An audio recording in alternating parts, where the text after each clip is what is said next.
আবহাওয়ার পরিবর্তনের সাথে সাথে মানুষের খাদ্যাভ্যাসেও ভিন্নতা আসে। গরমের দিনে স্বাস্থ্যকর সাহরি ও ইফতার গ্রহণ করা অত্যন্ত জরুরি।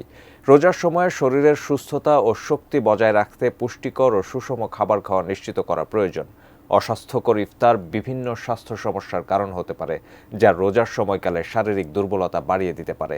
কিন্তু রমজানে সুস্থ ও উদ্যমী থাকতে ইফতারে কী ধরনের খাবার গ্রহণ করা উচিত, বিস্তারিত জানাচ্ছেন জান্নাতুন নাহার জেরি।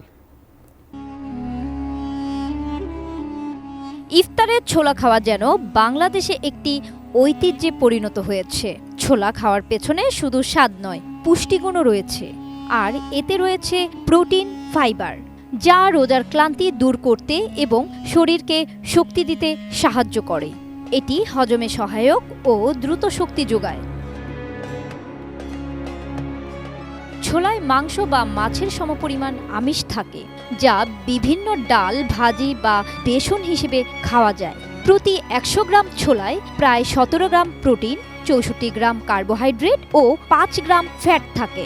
ছোলার কার্বোহাইড্রেটের গ্লাইসেমিক ইনডেক্স কম থাকে, ফলে এটি ধীরে হজম হয় এবং রক্তে গ্লুকোজ দ্রুত প্রবাহিত হয় না, যা ডায়াবেটিক রোগীদের জন্য উপকারী।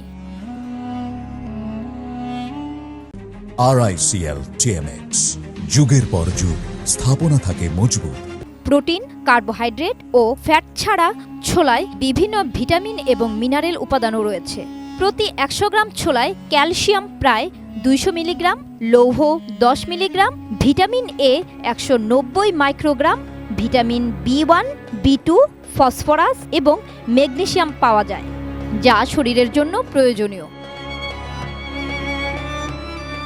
এছাড়া ছোলা খাদ্যনালীর ক্যান্সার হওয়ার আশঙ্কা কমায়। সেই সঙ্গে রয়েছে খাদ্য আঁশ, যা কোষ্ঠকাঠিন্যের জন্য অনেক উপকারী।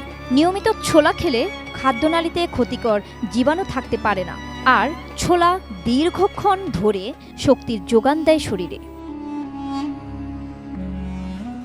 কাঁচা ছোলার সঙ্গে আদা খেলে শরীরে আমিষ ও অ্যান্টিবায়োটিকের চাহিদা পূরণ হয়, আর এটিতে থাকা আমিষ মানুষকে শক্তিশালী ও স্বাস্থ্যবান বানায় এবং অ্যান্টিবায়োটিক যে কোনো অসুখের জন্য প্রতিরোধ গড়ে তোলে। প্রতিদিন 50 গ্রাম ছোলা খেলে মাছ ও মাংসের পুষ্টির ঘাটতি পূরণ করা সম্ভব।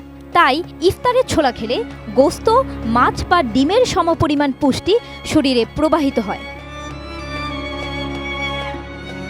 জান্নাতুন নাহার জেরি, ATN নিউজ।